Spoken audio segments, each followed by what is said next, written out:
പയനിയറിന്റെ H120SE എന്ന് പറയുന്ന dash cam model. ഇത് ആമസോണിൽ നിന്ന് മേടിച്ചതാണ്. ഇതിന് ഏകദേശം 3500 രൂപയാണ് വില. ഞാൻ ഓഫറിൽ 2999 രൂപയ്ക്കാണ് മേടിച്ചത്. നമുക്കത് ഓപ്പൺ ചെയ്ത് നോക്കാം.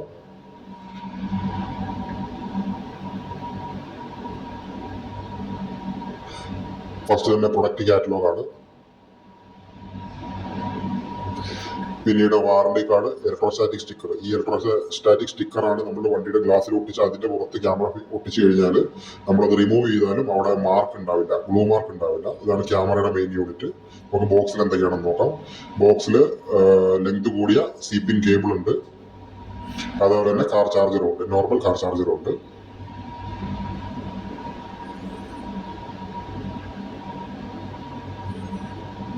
ഇനി ക്യാമറയുടെ മെയിൻ യൂണിറ്റ് എങ്ങനെയാണെന്ന് നോക്കാം.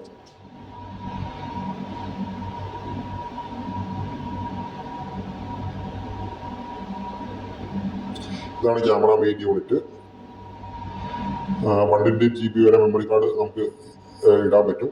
മെമ്മറി കാർഡ് ഇതിന്റെ കൂടെ കിട്ടില്ല, അത് ഞാൻ ഓൾറെഡി ഇട്ട് ചെക്ക് ചെയ്തതാണ്, അതിപ്പോൾ റിമൂവ് ചെയ്തു. സ്പീക്കർ ഉണ്ട്, അതുപോലെ തന്നെ നമ്മുടെ സിപിന്റെ പോർട്ട്, അതേപോലെ മെമ്മറി കാർഡ് പോർട്ട്. നമുക്ക് ക്യാമറ റൊട്ടേറ്റ് ചെയ്യാൻ പറ്റുന്ന ക്യാമറയാണ്. ഗ്ലാസ് ഫിക്സ് ചെയ്ത് അതിന്റെ താഴെയുള്ള ഭാഗം നമുക്ക് റൊട്ടേറ്റ് ചെയ്ത് നമുക്ക് പൊസിഷൻ കറക്റ്റ് ചെയ്യാം. പയനിയറിന്റെ ലേബലിംഗ് ഉണ്ട്. ഇത് മെയ്ഡ് ഇൻ വിയറ്റ്നാം ആണ്. നല്ല ക്വാളിറ്റി ഉള്ള ഒരു സാധനമാണ്. അപ്പോൾ നമുക്ക് മെമ്മറി കാർഡ് ഇടാം. ഇത് ക്ലാസ് 10 മെമ്മറി കാർഡ് തന്നെ വേണം, അതല്ലാന്നുണ്ടെങ്കിൽ റീഡിങ് എററോ കാര്യങ്ങളോ ഉണ്ടാവും. സിപിന്, നോർമൽ സിപിന് യൂസ് ചെയ്യാം.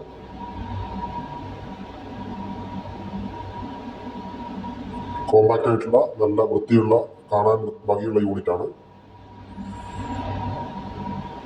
ഇനി നമുക്ക് വണ്ടിയിൽ വണ്ടിയിൽ ഗ്ലാസ്സിൽ ഇലക്ട്രോസ്റ്റാറ്റിക് സ്റ്റിക്കർ വെച്ച് അതിന്റെ പുറത്ത് ഇത് ഒട്ടിച്ചിട്ടുണ്ട്.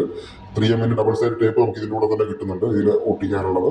മെമ്മറി കാർഡ് വെച്ചു. ഇനിയിപ്പോൾ ഞാൻ സാധാരണ കാർ ചാർജർ പോർട്ടിൽ നിന്നും നോർമൽ സി കേബിൾ ഉപയോഗിച്ചിട്ടാണ് പവർ കൊടുക്കാൻ പോകുന്നത്.